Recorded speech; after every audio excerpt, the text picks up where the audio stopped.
A gente recebe a partir de agora também aqui no nosso All News o pastor Silas Malafaia, que estava entre os organizadores, inclusive, apoiadores ontem da manifestação de Bolsonaro lá na praia de Copacabana. Olá, pastor Malafaia, bom dia, seja bem-vindo mais uma vez aqui ao nosso Ah, All News. bom dia, é um prazer, uma alegria estar com vocês. Bom, a gente está Bom dia, acompanhando, inclusive, pastor. os números que foram divulgados, né, por esses levantamentos que eles fazem através de fotos e mostram que Datafolha 30 mil pessoas, o Monitor Digital falou em 18.500 pessoas aproximadamente. O que o senhor acha que aconteceu ontem? Por que não conseguiu levar tanta gente para a praia de Copacabana? Bem, se a esquerda levar a metade do que nós levamos ontem, eu dou um prêmio para eles, para começar a história. É interessante observar que todo evento que Lula vai, que tem pessoas, é plateia controlada. Não vejo uma câmera de veículo nenhum mostrar a plateia, é só câmera no palco. Esse é o primeiro ponto. Segundo ponto, eu não gosto de entrar nessa guerra. 100 mil, 200 mil, 300 mil, 18 mil. Primeiro que 18 mil é uma afronta à inteligência de qualquer um. Um dia desse, a Anitta fez aqui no Carnaval 600 mil. Pega a nossa imagem, a imagem da Anitta, não vi ninguém discutir nada disso. Madonna, 1,5 milhão. Só para dar um dado para vocês. O metrô do Rio, trabalhando 24 horas, sem parar, consegue transportar 1 milhão de pessoas. Como é que tinha 1,5 milhão na praia de Copacabana? Então, eu tenho muita dificuldade com a questão de números. Eu sei o seguinte, num domingo de mais de 30 graus, com a final de Fla-Flu de tarde no Maracanã, nós tínhamos lá uma multidão de gente. Um dado que talvez vocês não são obrigados a saber, é, nós estávamos filmando lá com equipamento profissional, 7 câmeras, 2 drones, e eu abri o sinal, inclusive, quero dizer para vocês que no dia 6 de abril, vocês também podem, eu abro o sinal, não tem nenhuma propaganda minha, é um sinal de transmissão. Eu vou dar um número aqui para você. Só nas minhas redes tinham mais de 300 mil pessoas assistindo. Eu não vou dar o nome de outros veículos, porque eu acho. Opa, tivemos um probleminha aí na imagem dele, ele paralisou um pouco aqui, mas a gente já está retomando. Alguém ligou para ele. Quando toca o telefone, a pessoa está entrando pelo celular, aí quando toca o telefone, acaba dando uma pausa aqui na transmissão, mas a gente já está retomando. Ele está trazendo aí essa comparação, inclusive, com atos da esquerda, e a gente tem visto os números modificarem de um lado e de outro, inclusive, né, nesses atos, justamente por esse monitoramento que eles fazem através das imagens. Mas ele está questionando, inclusive, esses números, inclusive, que foram colocados em outros eventos que aconteceram na praia de Copacabana, e aí ele citou aí o show da Madonna, que falaram que tinha 1 milhão de pessoas. Eu não sei, não cheguei a ver se o Monitor fez também, eu acho que não fez o da Madonna nem o Datafolha, né? Não fizeram Não fez. eu acho que isso daí foram números que foram divulgados pela própria Prefeitura do Rio de Janeiro, até mesmo pela própria polícia ali. O que eu achei curioso foi o próprio professor César, que estava lá, e ele falou que em outros atos que ele participou foram 8 quarteirões, 8 quadras, e nessa ele falou que estavam 2 quadras. Não retomamos a ligação com Voltou. Vamos lá, pastor, abre a câmera pra gente, Malafaia, que eu acho que tá. Pode colocar ele na tela aí? Eu acho que ele tá com a câmera desligada ainda. A gente tá. Vamos lá. O senhor estava Desculpa, falando, então. inclusive, fazendo a comparação com outros atos. Eu estou dizendo para vocês que só na transmissão, eu não vou dar nome dos outros canais, que é até uma falta de ética aqui falar em outros veículos aqui com vocês. Mas todos os veículos que transmitiram juntos deu mais de 1 milhão de pessoas assistindo. Só nos meus canais tinham mais de 300 mil. Então, esse negócio de número lá na hora, 2 quarteirões, não tinham 2 quarteirões, não, tinham mais do que 2 quarteirões. Vai me desculpar, eu estava lá e eu tenho todas as imagens de drone de cima, de baixo, de lado, tudo que vocês imaginarem. Mas querer fazer disso para dizer, olha, não foi bem, olha, não foi boa. Ano passado, 21 de abril, tivemos uma plateia semelhante a isso. Eu disse para Bolsonaro que domingo de manhã não é o melhor lugar para fazer no Rio de Janeiro. Eu já tinha falado para ele, Bolsonaro, domingo de manhã, o Carioca domingo acorda mais tarde, se der praia piora, tem jogo de Fla-Flu, mas não, vamos fazer, depois a gente faz um em São Paulo.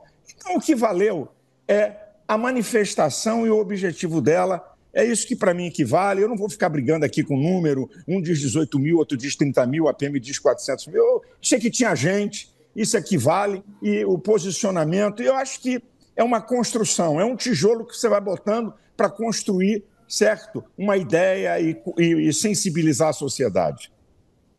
Mas, Malafaia, pastor, como o senhor diz... Vai lá, Josias, vai lá, Josias. Não, eu queria perguntar ao pastor o seguinte, como o senhor disse, de ficar discutindo o número, tem lá os dados que foram levantados aí por 2 organismos e tal, parece algo menos importante a essa altura. Havia gente ali em Copacabana, havia um palanque, foram defendidas algumas causas. O que eu queria lhe perguntar não lhe parece que hoje o conservadorismo que existe no Brasil, e isso já é nítido, existe um conservadorismo que veio para ficar, e esse conservadorismo está olhando para o governo atual e parece que não está gostando do que vê, mas não lhe parece que esse conservadorismo já não se confunde com o bolsonarismo? Não lhe parece que o Bolsonaro hoje faria um serviço mais adequado do ponto de vista político se ele enxergasse esse fenômeno e prestigiasse uma alternativa ao nome dele, porque o senhor há de considerar, é um homem de bom senso, que a hipótese do Bolsonaro estar na urna em 2026 é inexistente hoje, né? Eu acho o seguinte, meu amigo, a política é muito dinâmica. Você fala uma coisa hoje, amanhã muda tudo. E outra, se Bolsonaro hoje sinalizar, ele não foi julgado em nada, ele não foi condenado ainda em nada. Então, por que ele vai se antecipar? Por que ele vai falar? Já está inelegível, não, pastor? Ele está inelegível, mas está inelegível, já que você tocou, é uma vergonha. A inelegibilidade de Bolsonaro é 2 fatores, porque ele falou com embaixadores, prerrogativa do presidente da República. A segunda, eu estou envolvido. Quem pagou o tri fui eu. Abuso do poder político e econômico, aonde? Não foi feito no lugar do 7 de setembro. Então, isso aí, decisões de inelegibilidade pode ser mudada. Não é o problema. A questão é essa. Como é que Bolsonaro agora vai abrir a boca e vai sinalizar para outros onde não há um julgamento ainda? E muita coisa ainda que pode acontecer, muita água debaixo da ponte. Então, eu acho que vai chegar a hora, se todas as coisas acontecerem, que ele vai sinalizar. Eu não tenho dúvida. Ele agora, politicamente, lembra de Lula? Lula na cadeia não sinalizou para ninguém. Sinalizou lá no final, Haddad. Por quê? É o jogo político. Então, eu acho que o Bolsonaro agora não tem que estar sinalizando para ninguém, não. Sabe? Você viu lá a fala do Tarcísio? Não, Bolsonaro é nosso candidato em 2026. É o Tarcísio, que é uma das bolas da vez, tá certo? Caso o Bolsonaro seja impedido. Então, eu acho que, politicamente, o Bolsonaro está certo de não abrir a boca para dizer que é a João ou Manuel que vai substituí-lo. Eu acho que ainda não é a hora. O professor João César, que esteve aqui falando pouco antes do senhor, colocou 2 questões que eu repasso para o senhor. Uma, ele disse que estava lá, ficou lá, assistiu à manifestação, e que ele considera que foi um fracasso de público e até da empolgação dos manifestantes, que ele considera que foi um fracasso. E ele diz que isso enfraquece o senhor e o próprio Bolsonaro. E ele colocou outra questão. Um motivo do enfraquecimento do senhor, segundo ele, é porque o senhor subordinou a sua igreja à questão política, que isso enfraquece o senhor do ponto de vista até teológico, do ponto de vista de liderança dos seus pastoreados, né? Eu já vi que o professor está muito enganado e redondissimamente enganado. Número 1, eu nunca levei minha igreja a apoiar ato nenhum. Eu nunca disse que a minha igreja apoia Bolsonaro. A igreja é uma instituição, acima disso tudo, quem apoia sou eu, cidadão. A cidadania terrena está na Bíblia, apóstolo Paulo e Jesus. Então, eu acho que ele está um pouco equivocado com essa colocação, muito pelo contrário. Eu sei que eu não sou nada, tenho minhas limitações, mas me desculpa, não tem um pastor na história do Brasil que tenha mais influência política sobre evangélicos do que eu. Desculpa, essa é uma realidade dita por jornalistas. Não sou eu que digo isso, não sou eu que vou... que eu sou o melhor, eu sou o maior. Por favor, pastores de grandes denominações. Por que eu tenho, e estou aqui dando uma entrevista para vocês e não é outro que está dando? Porque a maioria dos pastores não gostam de se expor. Agora, o professor vir dizer uma asneira dessa, que eu estou perdendo meus fiéis. Amigo, vou só te dar um dado aqui. Nos últimos 1, 2, 3, 4 meses, eu inaugurei 6 igrejas. E nenhuma igreja é menor do que 1.000 pessoas. Então, sabe, eu fico até rindo de ouvir uma asneira dessa e coloco em dúvida tudo que ele falou aqui. Ele tem lado? A vertente dele é a esquerda? Vai me desculpar.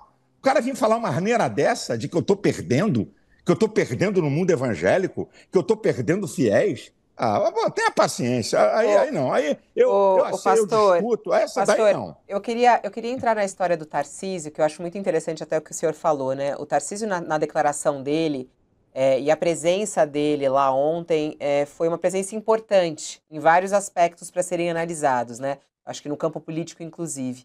Ele faz um discurso no qual ele apoia Bolsonaro ao defender a anistia e o discurso, né? Ele vai com uma vestimenta diferente, que ele tem também se posicionado dessa maneira. Ele faz uma crítica ao governo atual, fala sobre a incompetência, mas ele termina a frase falando Bolsonaro em 2026. Como é que o senhor vê Tarcísio como uma liderança política hoje da direita? Ele, no palco, ele com este apelo aos eleitores de direita e de extrema-direita no país, como é que ele se comporta? Como é que o senhor analisa? Para mim, ele depois de Bolsonaro, salvo o melhor juízo e aceito contradições, para mim ele é o segundo cara, depois de Bolsonaro, como liderança. É governador de um magnífico estado de São Paulo, que é uma ressonância no Brasil, está fazendo um grande governo. Ele é um cara que tem o seu valor gigante, grandioso. Eu gosto dele, tenho um relacionamento com ele. Ele é um cara, mas ele está sendo ético, na minha opinião, certo? Não arvora, ele não está fazendo joguinho duplo, ele é um cara pacificador, sabe? Eu gosto do Tarcísio. E vou dizer uma outra coisa para vocês, não sei se vocês observaram. Pela primeira vez, e eu disse isso para ele, por isso que eu estou dizendo aqui para você, Bolsonaro fez um discurso político interessante. Ele chama a Kassab, elogia a Kassab. Eu digo sempre isso. Não adianta vir batendo em todo mundo, porque não vai dar certo. Porque é centrão. Quem botou eles lá? Foi o povo. Então, amigo, você vai governar como? Você vai buscar apoio político para alguma coisa com quem? Anjo vai descer do céu para votar na Câmara e no Senado? Então, eu acho que Bolsonaro fez um discurso muito interessante, sabe, nesse viés de mostrar a importância de outros. Eu acho que foi interessante, que valeu muito. Pois não? O senhor diz que o senhor está no primeiro lugar da fila, né? E, ao mesmo tempo, o senhor diz que o Bolsonaro não tem que sinalizar para ninguém. Vai chegar a hora, e a hora não é agora. O que eu lhe pergunto objetivamente, pastor, no caso do Tarcísio, se ele for candidato à presidência, ele precisaria se desincompatibilizar em abril, né? E acha que essa hora que vai chegar para o Bolsonaro teria que ser antes de abril? Ou ele vai levar até agosto e aí praticamente inviabilizaria a candidatura do Tarcísio, não? Gente, pelo que nós estamos vendo, tá certo? O julgamento de Bolsonaro no Supremo Tribunal Federal, segundo as notícias, esse julgamento vai até novembro. Então, eu acredito que em abril do ano que vem, tá, as coisas vão estar. Eu acredito, tá? Não tenho bola de cristal, mas eu acredito que as coisas vão estar muito bem definidas para que Bolsonaro, então, possa se posicionar, porque Bolsonaro, solto, preso, o que for, vai ser o maior cabo eleitoral dessa eleição. Isso aí ninguém tira dele. Ninguém tira. Ele vai ser o maior cabo eleitoral dessa eleição para qualquer um da direita. Essa que é a verdade. Silas Malafaia, olha, agradeço a sua participação aqui, muito importante também ter sua fala aqui a respeito dos atos de ontem e sua visão aí sobre o futuro da política. Até uma próxima oportunidade. Oi? Você me permite dizer só uma coisa, um minuto? Vale. Olha, deixa eu dizer só uma coisa para vocês, sem nenhuma paixão, sem nenhum lado. E vocês sabem disso, vocês são jornalistas inteligentes. A esquerda lutou por anistia de assassinos, guerrilheiros, assaltantes de banco, sequestradores e gente que queria estabelecer um Estado proletário comunista. Eles lutaram por isso. E agora, não tem a sensibilidade, uma mulher de 70 anos, 67 anos, 63 anos, que não tinha uma pedra na mão, que não tinha um pedaço de pau na mão, ser tratado como terrorista, porque se é atentado contra um Estado, só pode ser isso. Então, com todo respeito, isso é uma vergonha ver a esquerda que lutou por anistia dessa cambada toda e todo mundo foi liberado, vir agora com um discurso contra a anistia. Eu só queria deixar isso aqui registrado. Muito obrigado. Deus abençoe vocês.